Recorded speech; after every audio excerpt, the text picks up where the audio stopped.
Hello, guys. We're discussing today emotional intelligence. And we're talking with Victoria and Peter. Hi, guys. So, Victoria, what do you think about emotional intelligence?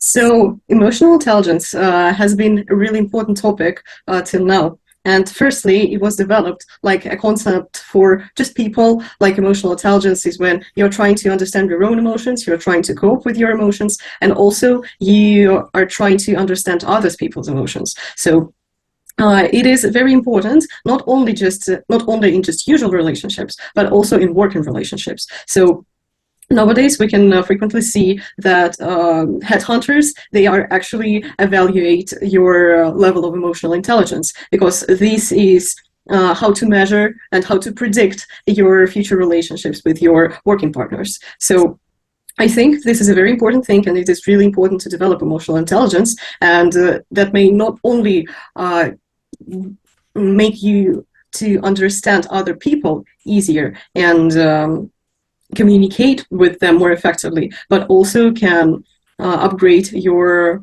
working abilities and your working features. Peter, and what do you think about emotional intelligence?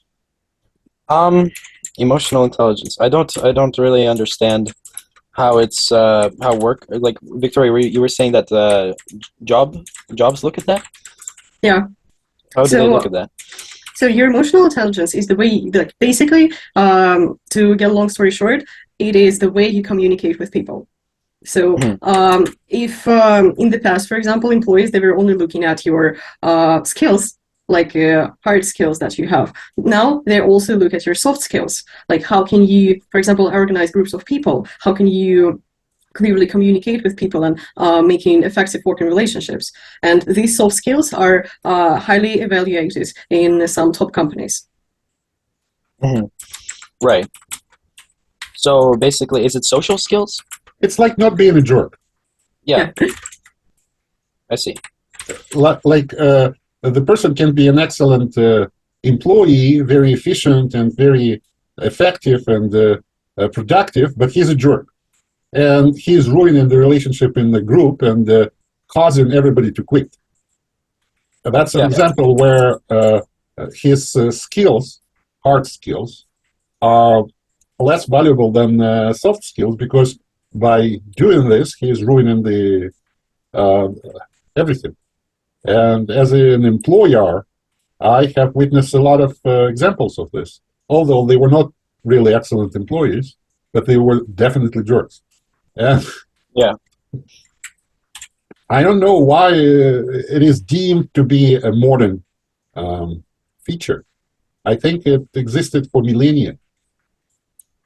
Yeah, of course it did. Yeah, I feel well, like. I think, no, go ahead.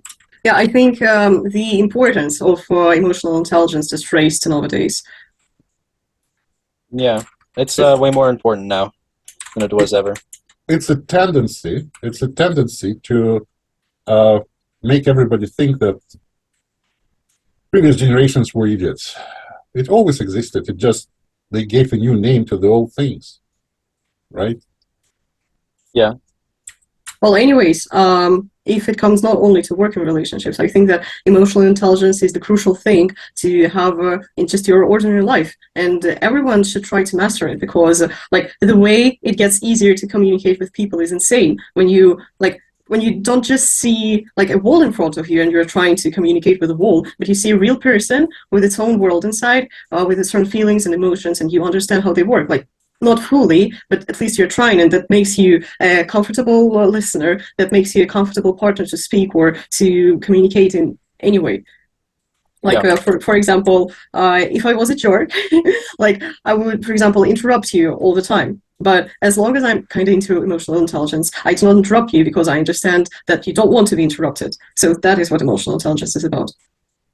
Well, what is it? I would be a jerk. I would say, Peter, if you're participating in our conversation, please be with us and stop doing something else, because it humiliates us, and actually it's a disrespect to our viewers.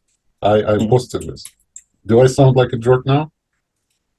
No. You don't sound like a jerk. You are creating your boundaries. Like, we are doing something here, and there should be some boundaries in it, some acceptable things or not. I'm doing 1,000 things as well, but I'm doing it in a way that nobody can see it. For example, I'm doing right now the cover for our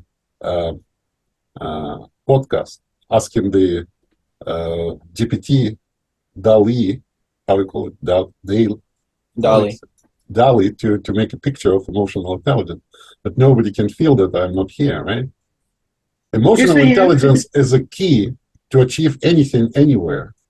There is a golden formula, combination of the words and the behavior, that you practically can get anything from anybody.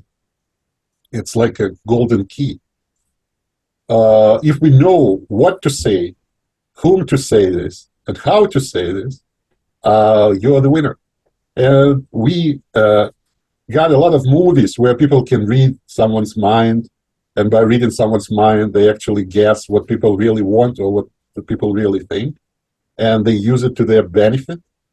And we are often not capable of reading the true emotions. Building a model how our counterpart feels and predicting where this feeling would go is very important.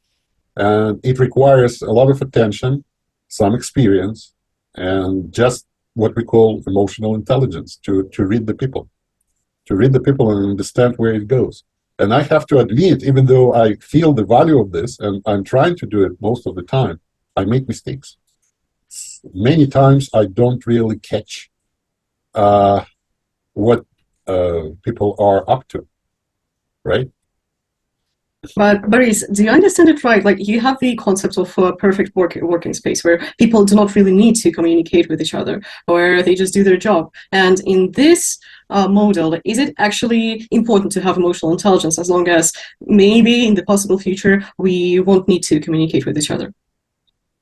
We will be mixed with communication with artificial intelligence. And artificial intelligence, as of today, claims that it doesn't have emotions, that it actually faking the emotions if needed, but it doesn't really have.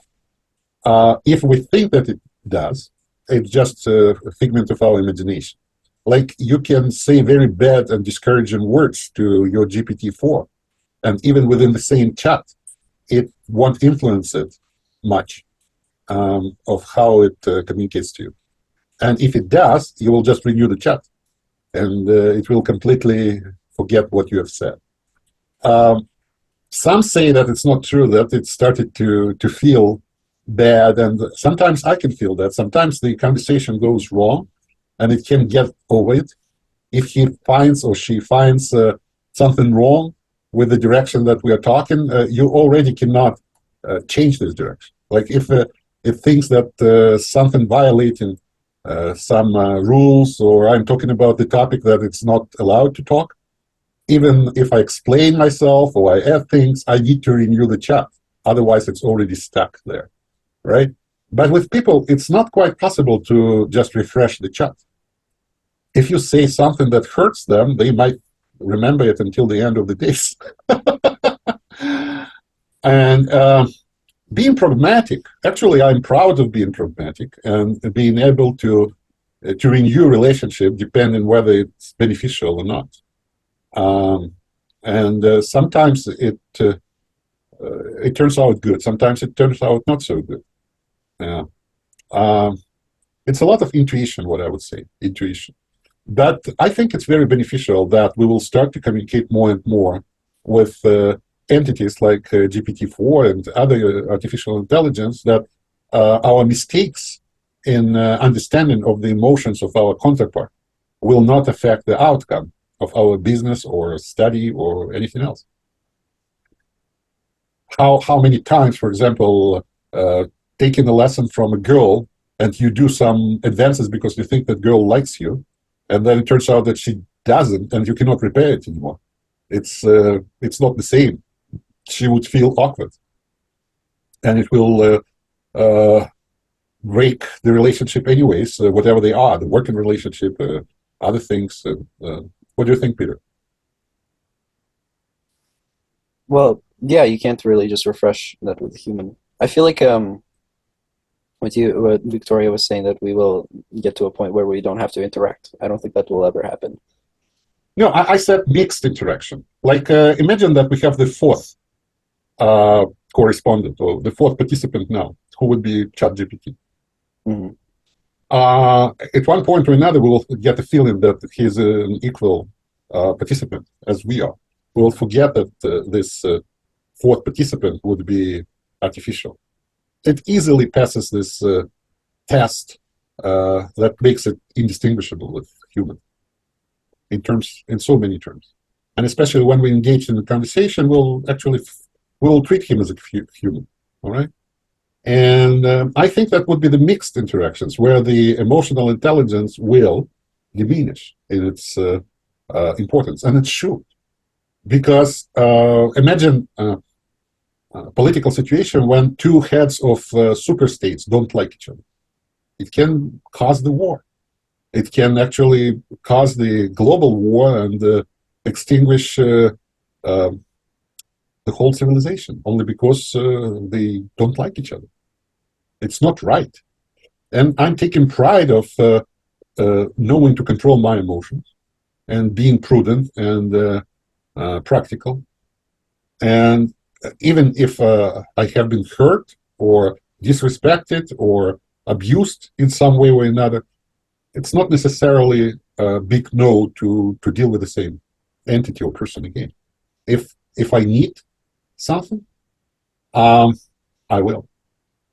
I don't know if it's good or bad. When I'm making this, I've tried to evaluate what certain relationship brought more, good or bad. Sometimes it's hard to say, but I'm like that. I can renew relationship from zero up again and see what happens. And I think it's a good skill. Also, I can control my emotions. It's not like I'm emotionless, but I can control my anger. I can delay emotions.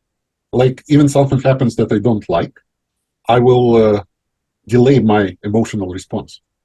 I will try to be neutral, and later on, I will decide which emotion would be beneficial to express. That makes me less predictable. A lot of times I react to things not as it's supposed to be the reaction usually. And sometimes I express anger when I'm not actually angry. Well, when I do, I make myself angry, but I'm letting myself angry because I think it's beneficial to do so. And in cases when I'm supposed to become angry, I'm not becoming angry because at one point or another, I feel like I shouldn't. I make mistakes. Sometimes I do wrong things.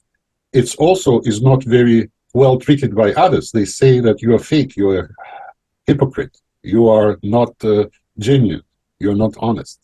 But I'm telling, really, I can control my emotions, and I do control my emotions.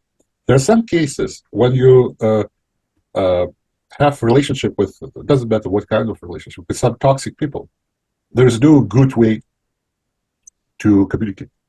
Like you're sitting nearby and thinking of different options, what to say. And it turns out, doesn't matter what you say, it will be bad choice. And the worse, if you say nothing, it will be bad choice either. So there are some situations that there is no way to react. Especially, it's very often happens with women, when you deal with women.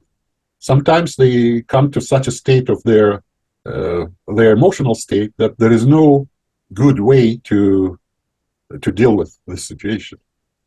If you are silent, it's bad. If you're saying something, it's bad. Whatever you say is bad. And it's not necessarily like sometimes there's a situation when a person is very stressed and yeah. So that means that emotional intelligence is not 100% the key to any problem. It doesn't solve everything. But at least to read emotions, to try to read emotions, sometimes I make huge mistakes. Like I look at the person and I think that the person feels one way. And in a moment, this person might burst with some angle with something, and it turns that no, this person didn't feel the way I thought it. Especially, it's very interesting to watch our videos when we have heated debates, really heated debates, and later on to watch the expression, face expression of your partners. And sometimes you can't read their face expression. Sometimes it doesn't say nothing. Like I'm provoking people a lot, many times. And then I'm watching closely later on. How do they react? And sometimes you can't read anything on their faces. That's poker face, what it's called. What's your experience, Victoria, with this stuff? You as an English tutor, you need to feel how your students emotionally react to where your study goes, right? Yeah, like in my job, it's really crucial to have some emotional intelligence because you really need to follow the emotions of your students. Like, and for example, you give them some task and you need to read whether they like it or not, because not all of the students will tell you sincerely, like, I don't like this task, can you give me another one? Because like they treat you as a teacher and they respect you and etc. So you really need to read it in case you want to make your lessons productive for them and not emotionally stressful. So yeah, it's a very crucial feature, especially like not only in teaching, but wherever you work with people, like wherever you communicate with people.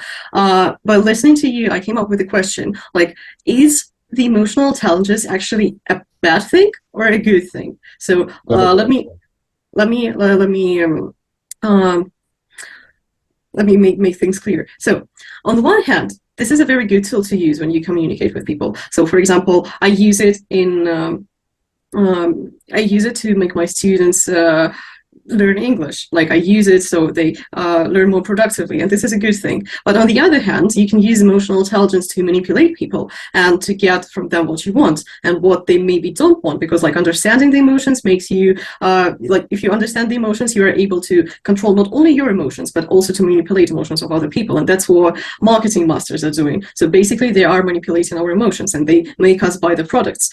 On the one hand, emotional intelligence is a good thing because it helps you to get the conversation into the right way. It gives you the ability to actually make people happy because you can predict what they want, what they like, what they don't like, and it can be really effective, especially in a partner relationship.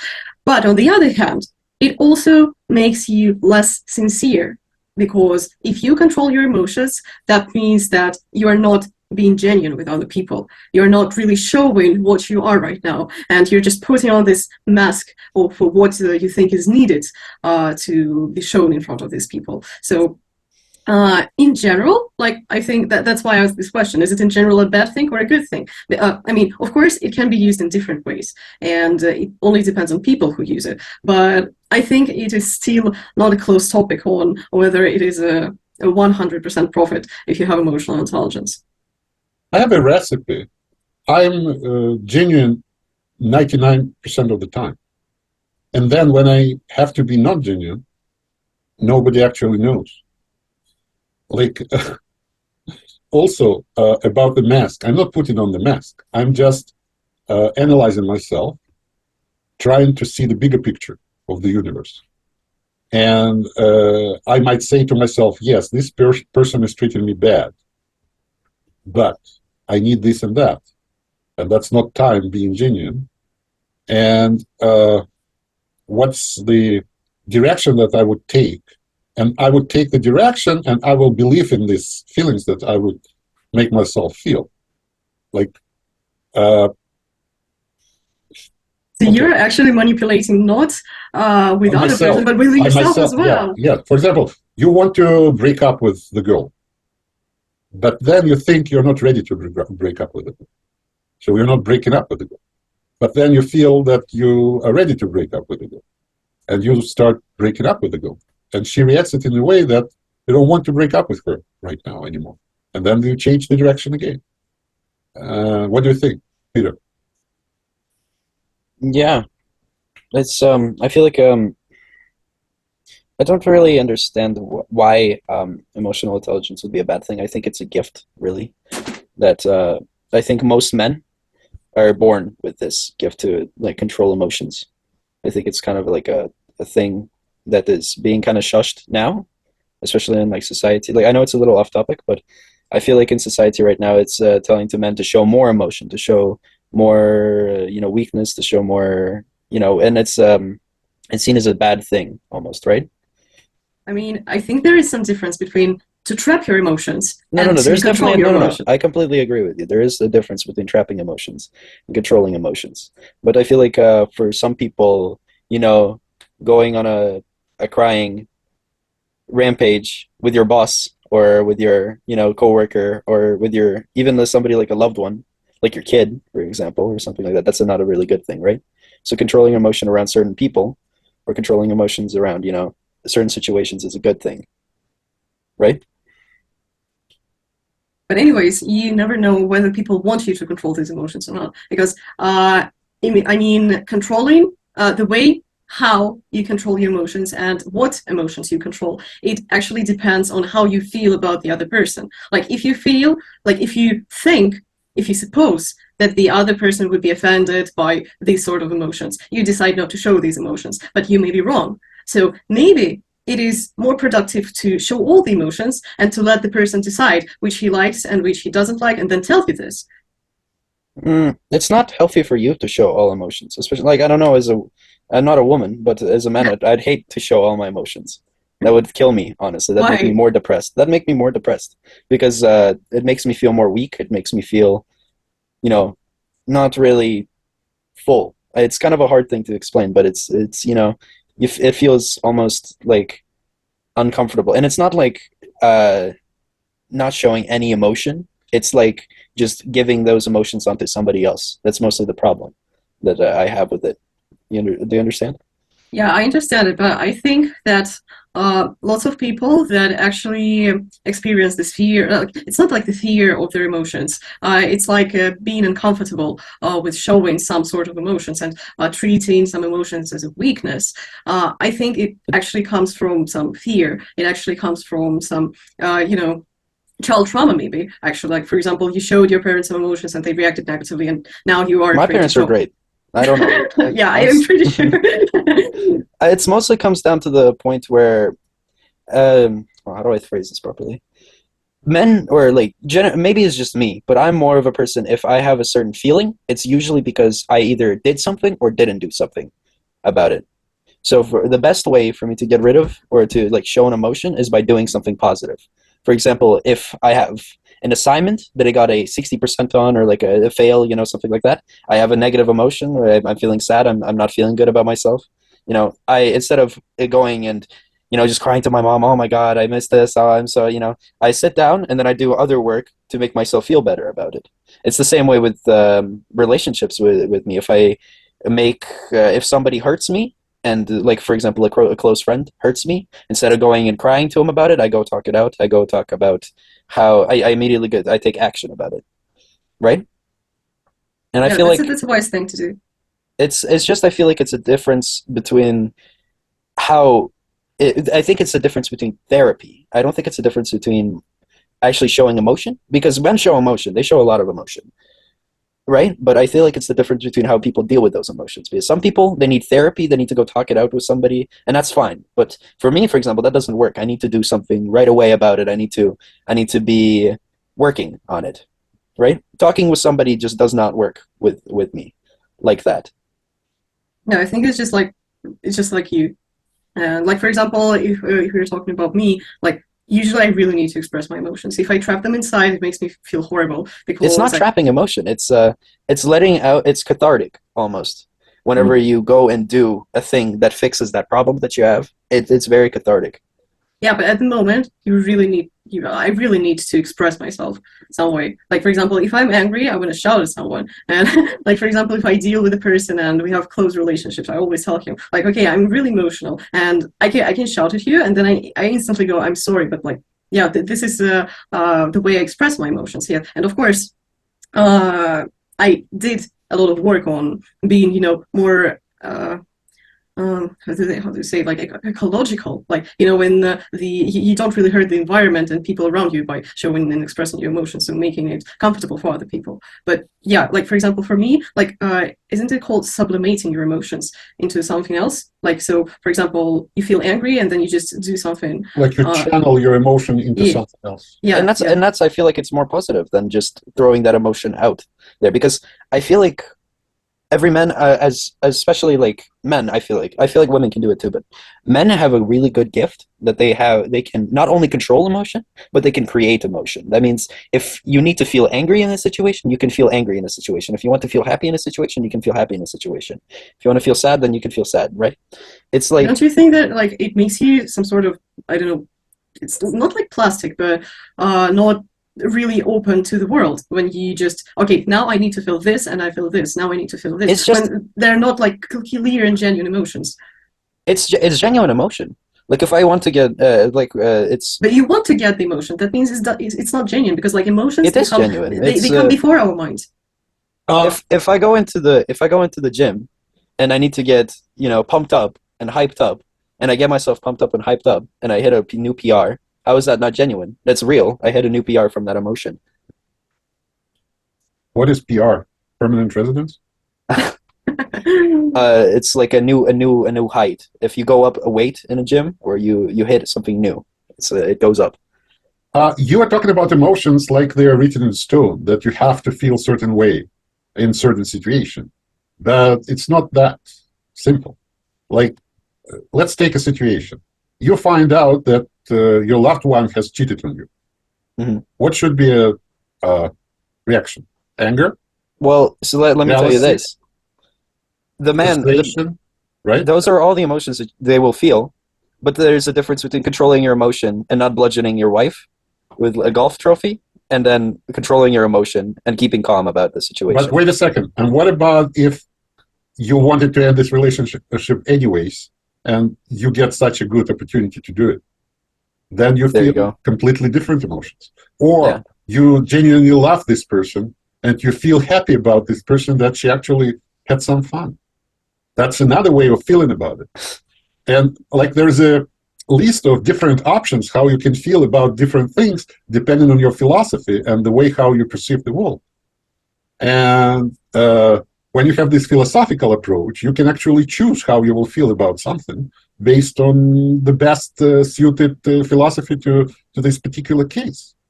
And of course, the immediate reactions, if someone hits you, it's almost instincts, like you can't control it.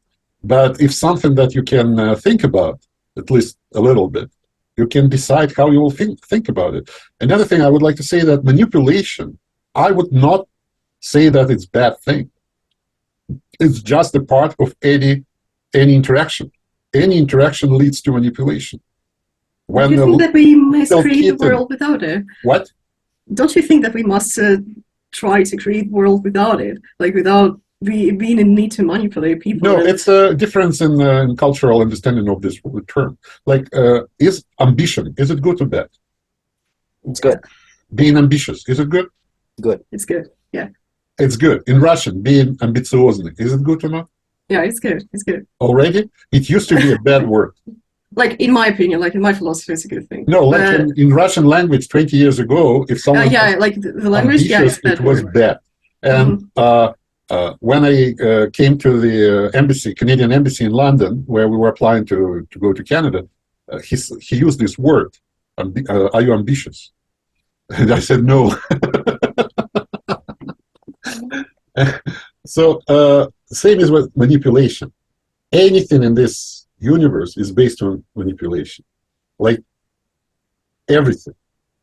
Anything you take, like a little kitten that comes into the room and says, meow, is manipulating you, trying to get attention, or trying to get fed, or trying to do something else. Or even you see beautiful roses. It's a manipulation to lure the insects in order to propagate their species. Because Boris, there is a difference between conscious manipulating and subconscious manipulating. I don't know about that. You are manipulating someone to his or her own benefit. You're doing it during the English lesson. You never know. You teach them how to manipulate themselves to study English or to overcome the barriers, right? Yeah, but I have a right to do it because like a person literally goes to me and says, hey, I want to learn English, do something about it. Yeah. But in usual relationships, people don't usually tell you, okay, do this with me. And you never know what's beneficial for a person. It's It's just your point of view. Again, very important, as I think, to have a clear understanding what do you want. If you know what you want, you would know what you want that the person would do. And it's constant bargaining. Will you stand this? Will you stand that? Will you accept this? Checking the borders, okay? Something would be acceptable, something wouldn't be acceptable. But it's very important to understand what you think is beneficial for you.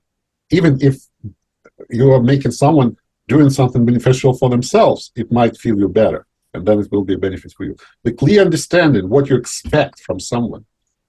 For example, I would love that my wife would be interested in my literature. She is not, all right? I can make issue out of this, or I make other friends where I can discuss these things, right? So it's a good thing to clearly decide whether it bothers me, or she's doing mess all around the house all the time. Does it bother me?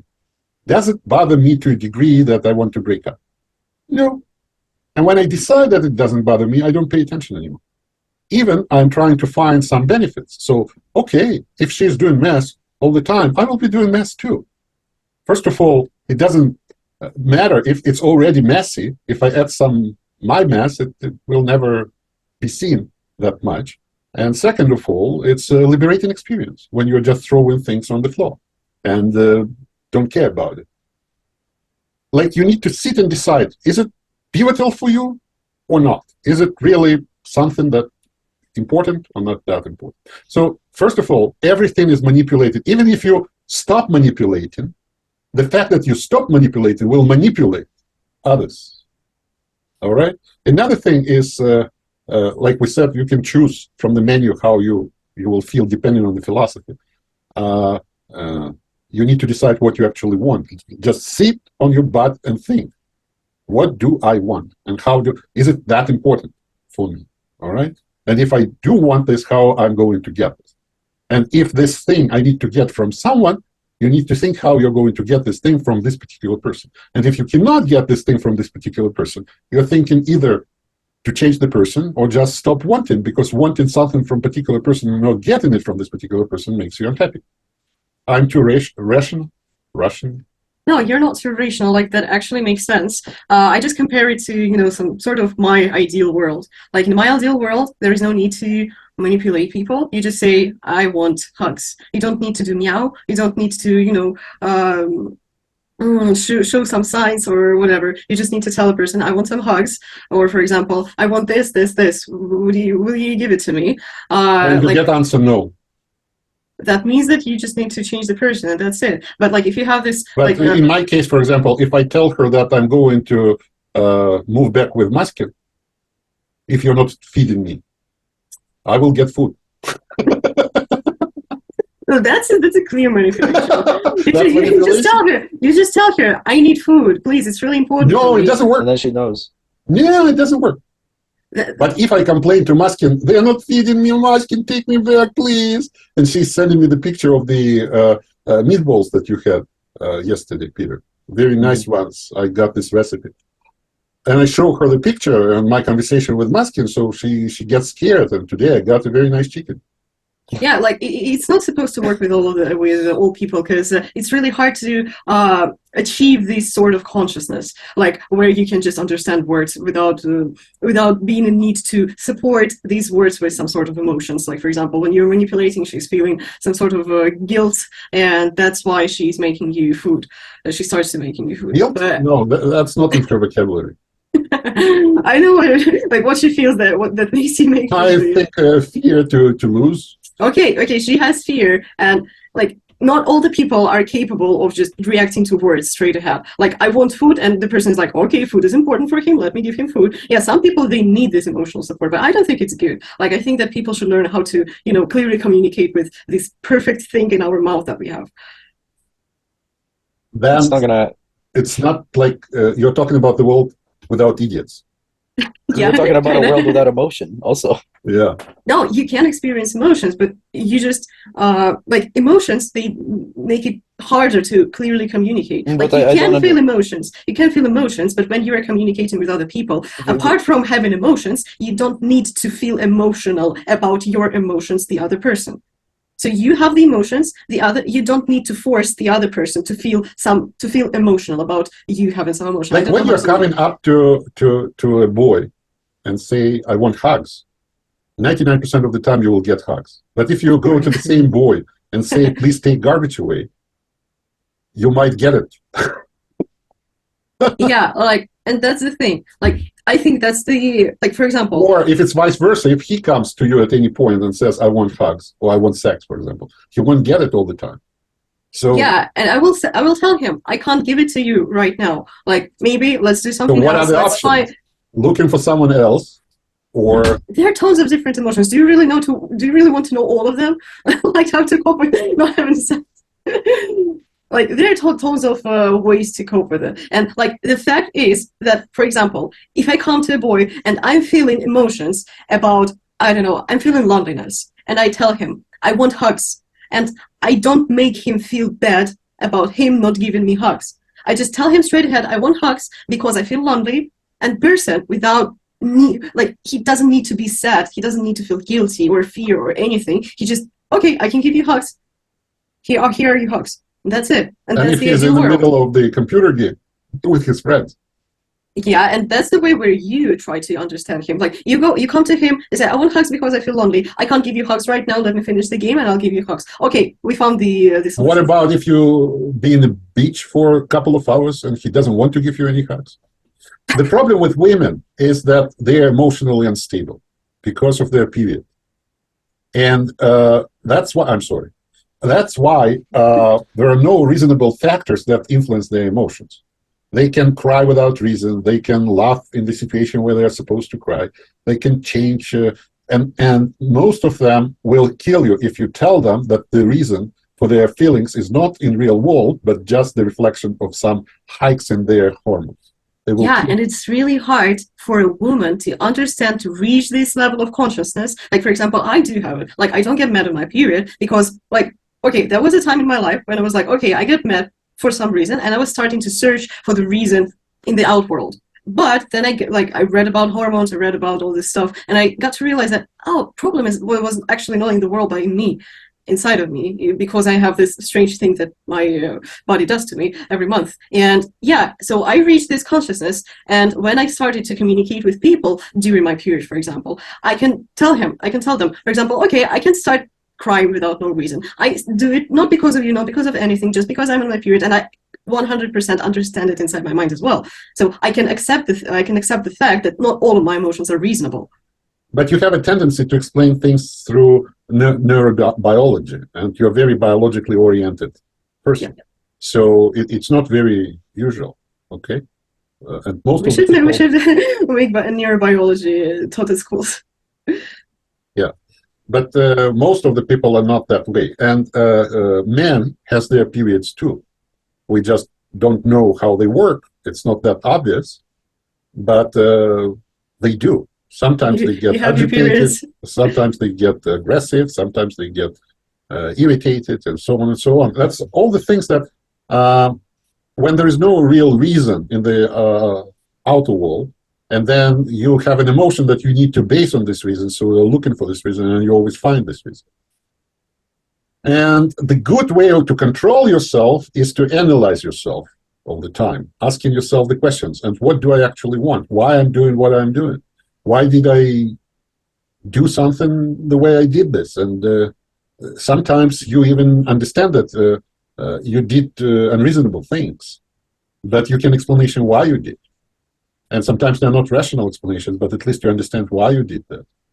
And yeah. Mm-hmm. men get their period after women get their period?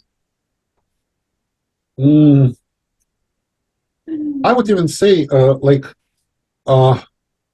like being able to control myself in the ways how I feel about things. And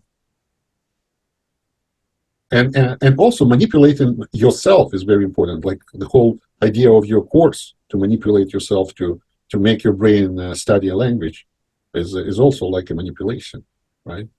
Sort of. But I would love to have the indicator of the emotions, like knowing what's going on in this and that person, because I make mistakes. Facial expression doesn't give out. Asking directly, like ask the woman, what's wrong? Nothing. And, nothing is never wrong. Especially it's hard with people that do not analyze themselves. They don't understand what's going on with them. They don't really know the things. And another thing which I find very important, it's like in chess. Plan your moves. Like when you're talking and you want to say something, you stop for a moment and think, if I say that, she will think this, and the reaction would be like that. Do I want this reaction? No, I'm not going to say it. I'm doing it all the time. Do you? Yeah, but sometimes, I don't remember the name of this effect. So imagine you and your family want to go to a cinema, but suddenly you realize that you don't really want to go to the cinema, but you think that other people want to go to the cinema, and that's why you say, yeah, I want to go to the cinema. But eventually, all of you realize, like after going to the cinema, that nobody actually wanted it. So there's a special name for it. It's a paradox. I forgot the name. Yeah. Oh yeah, me too. And it's a problem of the communication, because others thinks that other thinks something different. Yeah, that's the problem. So yeah, the emotional intelligence has its own pros and cons. But this planning, like sometimes when I see how people behave and they tell me the story of their conflicts or other things, and I'm asking, why did you do this? Why did you say that? Why did you... Like with me, I don't regret much, because I have made the best judgment for the moment when I was making the judgment, and I have an explanation what I thought at that point when I said or did something. And sometimes I'm using just the intuition, and I don't have much reasons to regret what I did or said, because at that moment I was thinking that's the right thing to do, and I did it. And even if I knew and learned something more later on, I can't regret about something that I didn't have control of, right? Yeah, that's a true thing. But making this assumption, if I do this, they might do that. Do I want them to do that? If yes, and I think it's okay, then I go ahead. If not, then I don't go ahead. Even though I make mistakes, sometimes they might react differently. Sometimes it's important for me to balance my own emotions. I'm so frustrated with something. And even if the outcome will be counterproductive, like I do this, they won't pay me. But the amount is not that big, and I'm very angry. I'm going to do this anyways, right? Things like that. Because it's a valuable thing to be balanced. And when we're losing our temper, we're losing our productivity and the ability to to cope with the environment. So if someone takes you out of this balance, it has a certain value to it, a certain cost, and you need to get back yourself to the balanced state, right?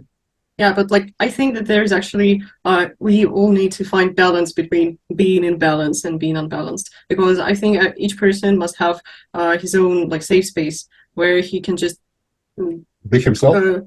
Yeah, be himself without thinking about being productive, without thinking about being understood, because like a person because the person is sure that he will be understood eventually, and even if he does something bad, he could explain himself and the person will understand him, basically.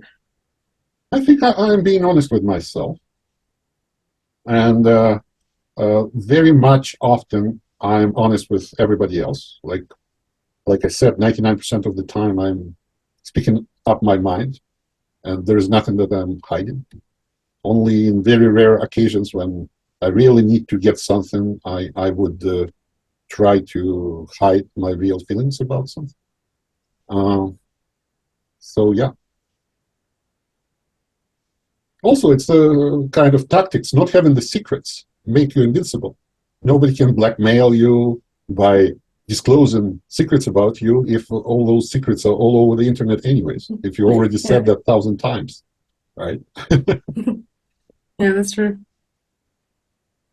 Okay. I have no idea what Peter's feelings about our conversations are. For example, he's my son, I can't treat him. I don't know. On one hand, he gets sometimes engaged and genuinely interested. On other hand, he's not. On one hand, he wants to do this thing with us. On the other hand, he doesn't. So go read his mind. Well, it's actually cool when you can't read someone's emotions, because you feel that like you can explore, and it's interesting to explore. Yeah. Are you thinking what you think, or do you want to tell what you think about what you think? Are you asking me? No, Peter. I don't know. People always know when they say I don't know. Yeah, probably I don't know because you don't know. How you can read someone's mind if they didn't make up their mind? Yeah. Yeah. All right, guys. See you next Sunday.